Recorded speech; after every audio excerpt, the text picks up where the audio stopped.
तो हर वर्ष हिमाचल प्रदेश में सैकड़ों ऐसे मामले आते हैं आगजनी की घटना जहां पर सामने आती है, और हिमाचल प्रदेश में ख़ास तौर पर क्योंकि ज़्यादातर जो लकड़ी के मकान बने होते हैं उनमें बहुत ज़्यादा आगजनी की घटनाएं सामने आती है, और साथ ही जो जंगलों में आग लगने की समस्या है वो भी काफ़ी ज़्यादा देखने को मिलती है।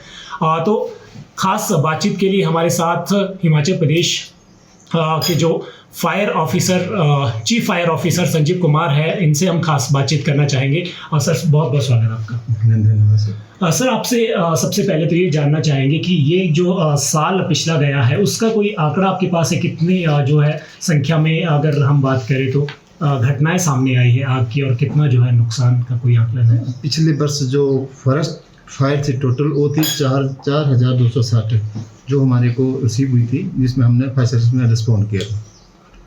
तो पिछले जो टोटल लास्ट जो 10 साल का जो आंकड़ा है फॉरेस्ट फायर रिकॉर्ड जो सभी प्रकार की जो आग हैं उसमें 33,229 फायर कॉल हमारे को रिसीव हुई थी। सर ये फायर सर्विस सप्ताह भी मनाया जा रहा है, इसके बारे में थोड़ा बताएं कि ये कब से जो शुरू हो रहा है, कब तक चलने वाला और क्यों मनाया जाता है?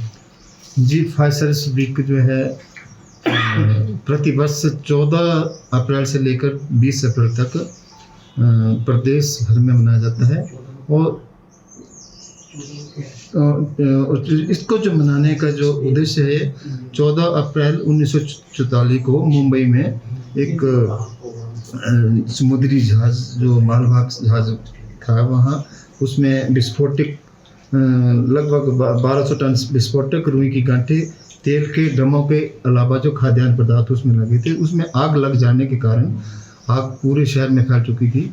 तो फायर फाइटिंग करते हुए जो हमारे 66 जो अग्निशमन कर्मचारी अपनी वीर गति को प्राप्त हुए थे, उनको शहादत के रूप में उनको श्रद्धांजलि अर्पित करने के रूप में जो है 14 से 20 तक ये फायर सर्विस सप्ताह मनाया जाता है।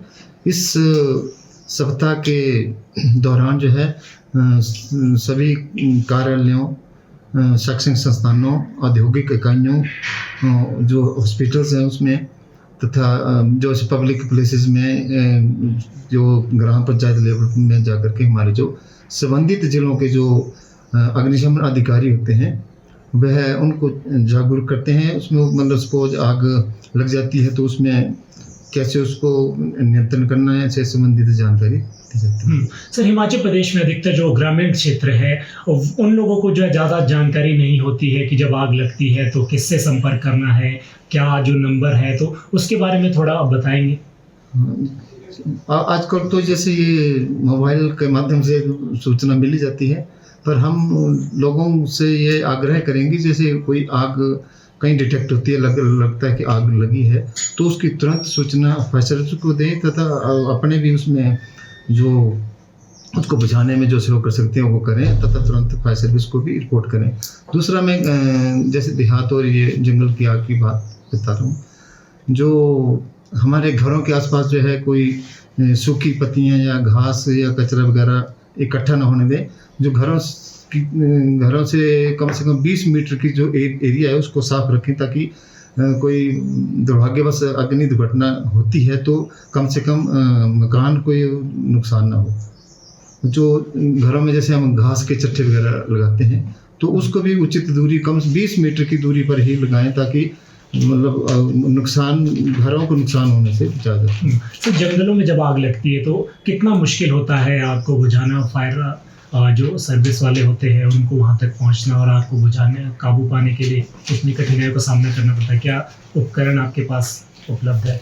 जी, जंगलों की आग जहाँ तक तो सड़क है, जहाँ तक हमारा फायर टेंडर जा सकता है वहाँ तो हम कोशिश करते हैं उससे टेंडर से बुझाने की, पर जंगल की आग जो है वहाँ हर जगह अग्निशमन वाहन नहीं पहुँच पाते।